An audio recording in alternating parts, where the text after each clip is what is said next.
আসসালামু আলাইকুম। আমাদের টিউবওয়েলের কার্যক্রম কিন্তু শুরু হয়ে গেছে প্রিয় বন্ধুরা। আসলে খুবই দুঃখজনক যে আমাদের যে কাজগুলো করছি আমরা ঠিক মতো করতে পারি না, ওনাদের ফোনে যোগাযোগ না করতে পারে আমাদের কাজগুলো দেরি হয়ে গেছে। আমরা দেখাই এই পর্যন্ত কী কে আনছি ওনাদের জন্য। এখানে বালি আছে, এখানে কিন্তু পাকা হবে সব কিছু। আমাদের ইট সিমেন্ট আপনারা দেখতে পাচ্ছেন, এই পাশে দেখাই সমস্ত কার্যকলাপগুলো কিন্তু চলতেছে। যে ইট আসছে আমাদের টিউবওয়েলগুলো, এগুলো সব ঠিক আছে না? আর কোনো কিছু লাগবে নাকি? যাই হোক, আমরা মিস্ত্রির সাথে কথা বলবো। এইটুকু সোজা করে দেবেন মোবাইলটা।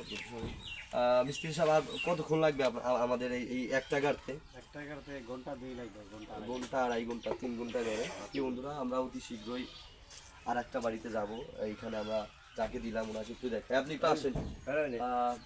এই বাড়ির মালিক, ওনাকে আমরা এই টিউবওয়েলটা দিচ্ছি। বাড়ি ওনার ছেলে পেলে নাই, খুবই অসহায়, এইভাবে আমরা শুনছি এটা।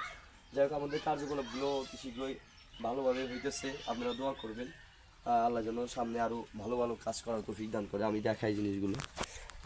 আমাদের সমস্ত কিছু কিন্তু হয়ে গেছে, দেখেন ওনাকে দিলাম। আর আমাদের গাড়াটা এখানে হবে, ওনার এটা বাথরুম, এটা নান ঘর। আর এইখানে আমাদের টিউবওয়েল, এখানে কিন্তু চারকানি করে হচ্ছে আপনার পাকা করা হবে।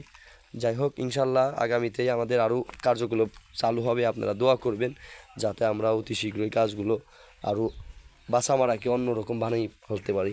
দোয়া করবেন সকলেই। ধন্যবাদ। ওনার বাড়ির পরিস্থিতি দেখাই, দেখেন ওনার এই হলো ওনার বাড়ির অবস্থান বর্তমান। সকলেই পাশে থাকবেন আমাদের, একটু কষ্ট হইলেও আমাদের কার্যকলাপগুলো একটু দেখবেন। তার কারণ হচ্ছে আপনারা যদি আমাদের পাশে না দাঁড়ান তাইলে আমরা কাজগুলো করতে পারবো না। প্রিয় বন্ধুরা, পাইপ কি সবগুলো লাগবো না? হ্যাঁ, হলে আচ্ছা, বাড়ি বলতে ওরা লাগবে, আবার অন্য জায়গা বেশি লাগলে এটা সমস্যা। হ্যাঁ, পাইপ মেলার সাইডটা দেখালাম, আমাদের অনেক পাইপ টাইপ।